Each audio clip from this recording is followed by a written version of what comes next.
Average and instantaneous rate, जरा आप check करो।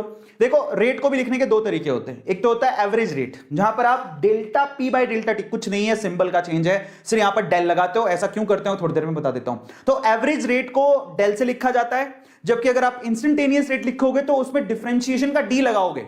समझ में आ गया? तो क्या फर्क है, इसमें डेल लगाया, इसमें डी लगाया। अब दोनों में क्या फर्क है मैं आपको समझाता हूं, जरा समझना। डेल कब लगाते हो, डी कब लगाते हैं? तो देखो आप डेल और डी कब लगाते हो वो मैं आपको समझा देता हूं, दैट्स वेरी इजी। तो मेरी बात ध्यान से सुनना। आपके पास जो ग्राफ दिए हुए थे, जरा उस ग्राफ को मैं दोबारा बनाता हूं। मान लो कि प्रोडक्ट इस तरह से इंक्रीज हो रहा है कॉन्सेंट्रेशन और टाइम के रिस्पेक्ट में। समझ में आ गया? अगर आपके पास बोले कि भैया ये देखो ये टाइम t1 है, इसमें कॉन्सेंट्रेशन c1 है, ये टाइम t2 है, इसमें कॉन्सेंट्रेशन c2 है, तो in that case you have a finite time interval. यहां पर एक फाइनाइट टाइम इंटरवल है। समझ में आ गया? इस केस में जो आप रेट निकाल रहे हो उसमें यही लिखा जाएगा delta P upon delta T, क्योंकि आपके पास पर्टिकुलरली एक फाइनाइट टाइम इंटरवल है, देयर इज एन इंटरवल। तो यहां पर आप कैसे लिखोगे, that is c2 minus c1 upon t2 minus t1। आ गया समझ में? ये तो हो गया एवरेज, इसको क्या बोलते हैं, एवरेज रेट कैलकुलेशन।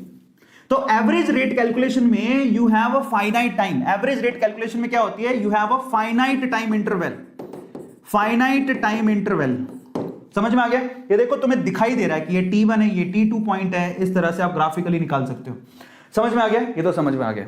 मतलब ये ऐसी बात हो गई क्या कि तुम घर से चले स्कूल पर गए, ये तुम्हारा घर है, ये तुम्हारा स्कूल है, कोई तुमसे पूछे तुम्हारी स्पीड क्या थी, तो तुम क्या करोगे, स्कूल से घर तक की distance d2 minus d1 upon t2 minus t1 ऐसे फाइनाइटली निकालोगे कि स्कूल से घर तक का डिस्टेंस कितना है, उसका आप डिफरेंस ले लोगे, है ना। लेकिन मान लो कि अगर तुम स्कूटी चला रहे हो, बुम बुम बुम, है ना, धूम मचा ले ऐसे करके चलते जा रहे हो, अचानक से पापा कॉल करते हैं, ओए हीरो क्या स्पीड है तेरी, तो तुम, अब पापा ने फोन किया और तुमने जैसे ही अपने मीटर पे देखा कि 70 kilometre per hour, that is called instantaneous speed, जहां पर टाइम इंटरवल नहीं है, तुम्हें तुरंत बताना है।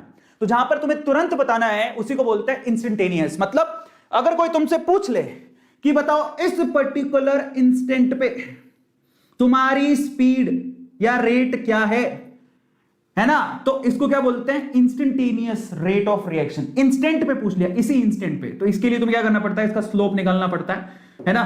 ओवरऑल तुम्हारे को सिर्फ इतनी बात बताने की कोशिश कर रहा हूं कि अगर कोई यहां पर इंस्टेंटेनियस का मतलब क्या है, टाइम इंटरवल जो होता है ना डेल्टा टी, वो 10 to 0 होता है, मतलब टाइम इंटरवल है ही नहीं, तुम्हें इंस्टेंटली बताना है, बस इतना सही फर्क होता है। Is this clear? तो यहां पर आपको ध्यान रखना है, अगर आपको एवरेज रेट पूछी जाए तो डेल निकालोगे, और अगर आप इंस्टेंटेनियस रेट पूछी जाए तो डी निकालोगे, और कोई फर्क नहीं होता, सिर्फ इंस्टेंटली पूछा, बताओ इस इंस्टेंट पर आपकी स्पीड कितनी है। समझ में आ गया? ये मतलब है।